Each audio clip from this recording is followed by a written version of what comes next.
Online petition demand content warnings from sexual violence in weekly Shonen Jump. Change.org petition collects over 4,000 online signatures just over a week. A Change.org petition titled "We Boys Are Not Moves." Shonen Jump should distinguish between eroticism and sexual violence, concluding on Friday.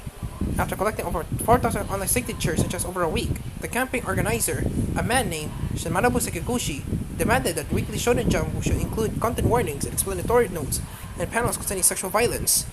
They also demand for Jump to survey its readers about their level of sexual education in order to create expressions of sexuality that can be properly grasped by the audience. In the campaign description, Sekiguchi shares his own story as a weekly Shonen Jump reader. When he was in elementary school and middle school, he not to read manga and sexual content like Dolavru. However, in university, he met a male friend who did not read Dolavru. He not retroactively understands why his friend found the content is tasteful. Many of the sexual scenes depicted in the series are portrayed without mutual consent, and he now understands that it's not okay to look at a woman's body in a sexual way without a regard for her feelings. Sekiguchi wrote about how he was young. He often heard about Tokyo's unassisted youth bill, which sought to restrict sexualized depictions of fictional underage characters. The bill was ultimately rejected by the Tokyo Metropolitan Assembly in 2010, where Sekiguchi often heard oppositions to censorship from people around him. Fellow Jump readers claim that people are perfectly capable of distinguishing between fantasy and reality. However, looking back, Sekiguchi claims that he was not capable of making the distinctions himself.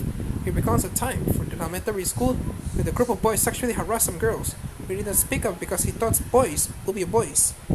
Which is a natural thing. The leaders of the group boys are later expelled from high school because he secretly took photos of girls when they were bathing.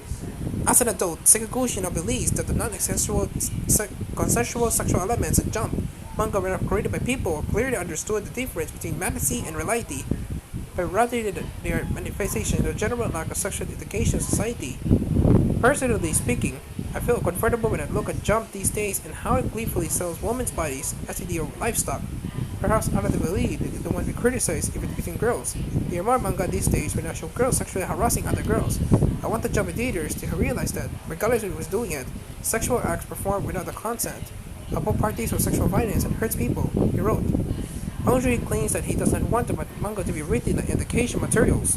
He does argue that Jump manga these days conditions its readers to perceive female bodies as erotic, and they also reinforce the idea that men are wolves, or infuriated by seeing a woman's sexual body parts. Finally, he argues that many of the female characters who were sexualized in manga are younger than high school age, and therefore considered minors. Girls and young should not be sexualized. The petition trended online several days ago. The real-life news website reported that all journalists agree with Sekiguchi's argument, especially considering that Jump is read by children. Others argue that the depiction of sexual violence are not endorsements, and that the sexual violence warrants contains minor explanatory notes to show any other form of violence, including notes of each and every potential objectionable point will break the flow of the manga. After concluding the campaign on Friday, Sekiguchi announced it would send the petition to Shueisha.